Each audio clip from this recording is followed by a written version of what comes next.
आज हम कर रहे हैं इसका next application, magnetic field due to axis of a circular coil या कैरिंग करंट। हमने मैग्नेटिक फील्ड सेट निकालना है कि कितना मैग्नेटिक फील्ड होगा। पिछले टॉपिक में हमने किया था, मैग्नेटिक फील्ड निकाला था हमने सेंटर के ऊपर, किसी भी करंट कैरिंग सर्कुलर कॉइल के सेंटर के ऊपर मैग्नेटिक फील्ड निकाला था और वो रिजल्ट हमारा आया था B = μ0I/2a या 2r। r रेडियस हमने कंसीडर की थी तो 2r के बराबर आया था, μ0I/2r। अब हम निकाल रहे हैं एक्सिस के ऊपर, किसी भी जो आपके सर्कुलर कॉइल है जिसमें से करंट फ्लो कर रहा है उसके एक्सिस पे कितना मैग्नेटिक फील्ड होगा। वो सेंटर का केस है और ये मैग्नेटिक फील्ड का केस है। तो करंट फ्लो करे है इसमें से क्लॉकवाइज, अगर करंट फ्लो करेगा तो डायरेक्शन इनटू द पेज होगी और वर्टिकल डाउनवर्ड होगी अगर क्लॉकवाइज फ्लो करे तो। यहाँ पर हम दिखा रहे हैं करंट एंटी क्लॉकवाइज फ्लो करे है आपका। तो let us consider point P at some distance. कुछ डिस्टेंस के ऊपर हम पॉइंट P कंसीडर कर लेते हैं जहाँ पर आपने मैग्नेटिक फील्ड को कैलकुलेट करना है कितना मैग्नेटिक फील्ड सेटअप हो। तो ये कोई करंट एलिमेंट मान लेते हैं और A इसकी रेडियस मान लेते हैं। वहाँ पर रेडियस R माने थी, यहाँ पर A मान लिया, आपकी चॉइस है, R मान लो। Let us consider point P at distance x from the centre of ring के सेंटर से जहाँ पर आपने मैग्नेटिक फील्ड कैलकुलेट करना है। पहले तो इस एलिमेंट के कारण निकालो, क्योंकि पूरी कॉइल के आपने एलिमेंट कंसीडर कर रखे हैं। एक पे निकाल लो, उसका इंटीग्रेशन कर दो, टोटल का हिसाब किताब हो जाएगा। तो इस एलिमेंट के कारण कितना मैग्नेटिक फील्ड होगा। इसी तरह से एक नीचे से भी ड्रा कर लो, को कंपल्सरी तो है नहीं, ये एक के कारण ही निकालना होता है, लेकिन थोड़ा सा समझने में आसानी हो जाती है इस तरह से। तो वही काम है कि जो इंटेंसिटी है आपकी दो भागों में रिजोल्व हो जाती है, अलोंग दिस और अलोंग दिस। तो ये जो मैग्नेटिक फील्ड आपका DB या DB डैश जिसको आप बोल रहे हो, तो ये हो जाएगा आपका DB डैश कोस थीटा और DB डैश थीटा मान लो या अल्फा मान लो, आपकी चॉइस है, अल्फा एंगल है आपकी। तो DB डैश कोस अल्फा। और इसी तरह से ये जो हो जाएगा आपका DB डैश साइन अल्फा। इसी तरह से ये जो वर्टिकल डाउनवर्ड एंगल है आपका DB कोस अल्फा, और ये इसके अलोंग में फिर आपका बना लेगा DB साइन अल्फा।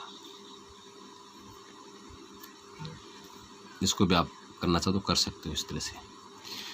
तो यहाँ पर इंटेंसिटी जो होती है वो दो भागों में जुड़ जाती है, कोस में और साइन में। कोस वर्टिकल अपवर्ड है और वर्टिकल डाउनवर्ड है, साइन इसके अलोंग में है। तो हम लिखते हैं consider a circular coil having, consider circular coil लेते हैं, हैविंग सेंटर C सेंटर है, carrying current I current flow कर रहा है।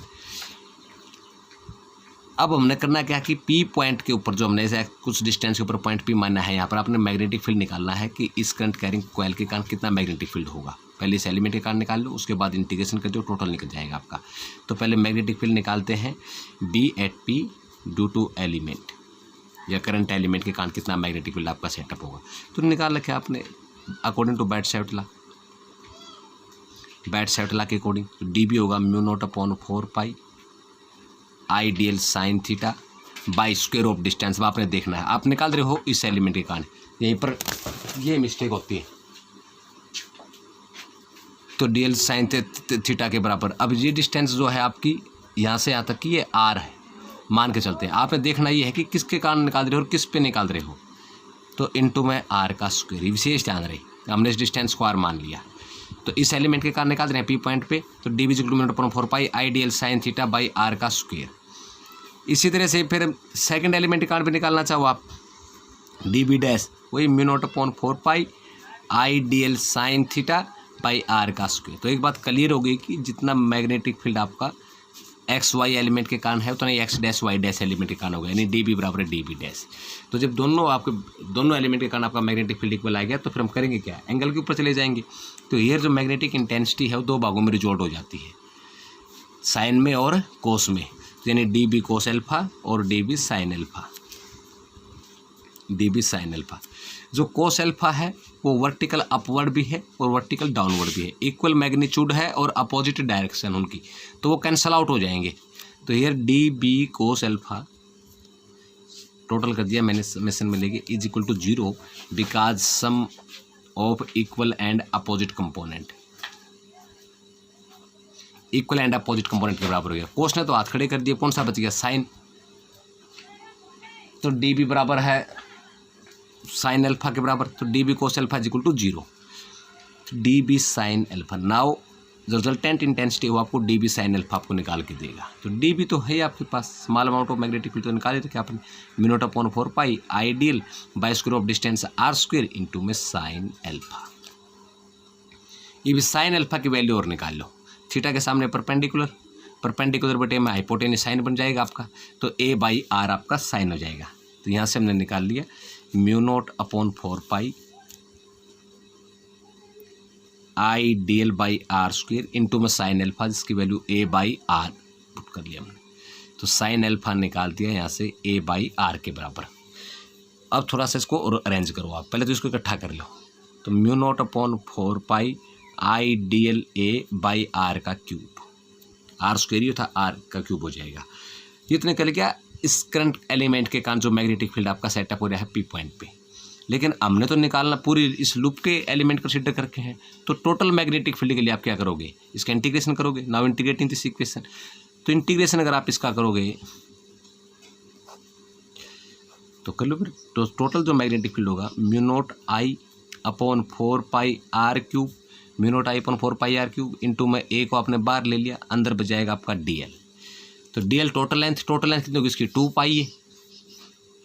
टोटल लेंथ जो है इस रिंग की कितनी हो जाएगी 2 पाई ए, क्योंकि रेडियस आपकी ए में है, इसकी रेडियस ए में है तो 2 पाई ए हो जाएगी। तो फिर डी एल हम वैल्यू पुट कर देंगे, तो mu not I a by 4 pi are cube into 2 pi a, sorry into में 2 पाई ए। तो यहाँ से देखो 2 से तो 2 कैंसिल हो जाएगा, पाई से पाई कैंसिल हो जाएगा, तो रिजल्ट बच गया आपका B is equal to mu not I A और ए का square by 2 into are cube. अब इस आर क्यूब की वैल्यू पुट कर लो आप, आर निकाल लो अब यहाँ से पाइथागोरस से अगर आर की वैल्यू आप निकालोगे तो आर किसके बराबर आ जाएगा, ए स्क्वायर जमा में x square under the root. तो अब इसकी वैल्यू पुट करो आप आर की, जो mu not I a square by 2 into are cube, और आर की वैल्यू है ए स्क्वायर जमा में x square under the root, यानी इसका फिर मैं 3/2 ही कर दूँ अगर अंडर द रूट है, क्योंकि 1/2 पावर तो ये होगी, 3 ये थी तो 3/2 हो जाएगी आपकी। अब लगाओ इसको, तो ये आ गया हमारा रिजल्ट सेंट एक्सिस के ऊपर। इतना मैग्नेटिक फील्ड होगा इस करंट कैरिंग लूप के कारण या करंट कैरिंग सर्कुलर कॉइल के कारण पी पॉइंट के ऊपर, जो एक्स डिस्टेंस के ऊपर हमने मान्य था। तो अब इफ स्पेशल केस लगाओ, if point P lies at centre, वापस सेंटर के ऊपर आ जाओ। अगर ये पॉइंट पी सेंटर पे होता, अगर ये पॉइंट पी आपको डायग्राम में नजर आ रहा है, ये जो पॉइंट पी है जब हम निकाल रहे हैं, अगर ये सेंटर पे होता तो ये एक्स कितना होता 0,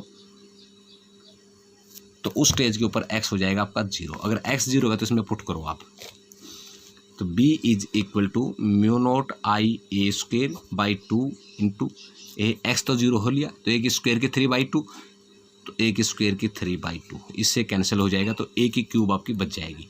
अब ए क्यूब तो नीचे है, ए स्क्वायर ऊपर है, तो स्क्वायर से क्यूब कैंसिल हो जाएगा, ए बच जाएगा।